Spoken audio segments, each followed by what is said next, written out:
এক ছিল সবুজে ঘেরা সুন্দর এক জঙ্গল। সেখানে থাকতো এক চঞ্চল বানর। নাম তার মিঠু।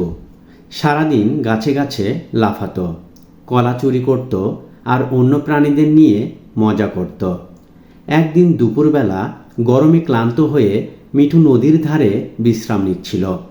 হঠাৎ চকচকে আলো তার চোখে পড়ল। সে দেখল পানির তলায় কিছু একটা জ্বলজ্বল করছে। কৌতূহল মিঠুর চরমে উঠল। মিঠু লাফিয়ে নদীতে নামল, ডুব দিল। কিছুক্ষণ পর উঠে এলো, হাতে একটা পুরনো কলসি, যার গায়ে সোনালি আভা। সে অবাক হয়ে বলল, এই যে, এটা তো সোনার কলসি। ঠিক তখনই পাশের গাছ থেকে এক বৃদ্ধ টিয়া পাখি বলল, ওটা পরীর দেওয়া কলসি। এতে যদি ভালো কাজে পানি ভরো সেটা আশীর্বাদ আনে, কিন্তু খারাপ কাজে ব্যবহার করলে সব হারাবে। মিঠু হেসে বলল। আরে টিয়া, আমি তো বুদ্ধিমান, একটু পানি ঢেলে দেখি না কি হয়। সে কলসিতে পানি ঢালল, আর আশ্চর্য, সেই পানি মুহূর্তেই সোনায় পরিণত হলো। মিঠুর চোখ চকচক করে উঠল। হা হা, আমি তো ধনী হয়ে গেলাম। এখন এই কলসি আমি কাউকে দেখাবো না।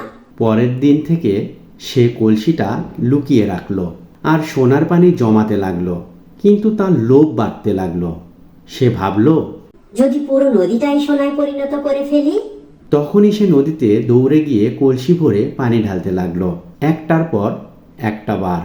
হঠাৎ আকাশ অন্ধকার হয়ে গেল, বজ্রপাত হলো আর পরীর কণ্ঠ ভেসে এলো। লোভীরা কখনো সুখ পায় না, এই কলসির শক্তি শেষ।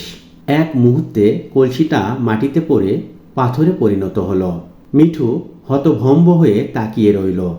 তার সব সোনা অদৃশ্য হয়ে গেল।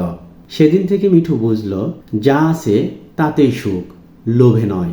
সে পরদিন টিয়াকে খুঁজে গিয়ে বলল, তুমি ঠিকই বলেছিলে বন্ধু, লোভ মানুষ কি বানর, কাউকেই শান্তি দেয় না। টিয়া মুচকি হেসে বলল, এই শেখাটাই তোমার সত্যিকারের সোনা মিঠু। গল্পের নৈতিক শিক্ষা, লোভ যত বাড়ে শান্তি তত দূরে সরে যায়।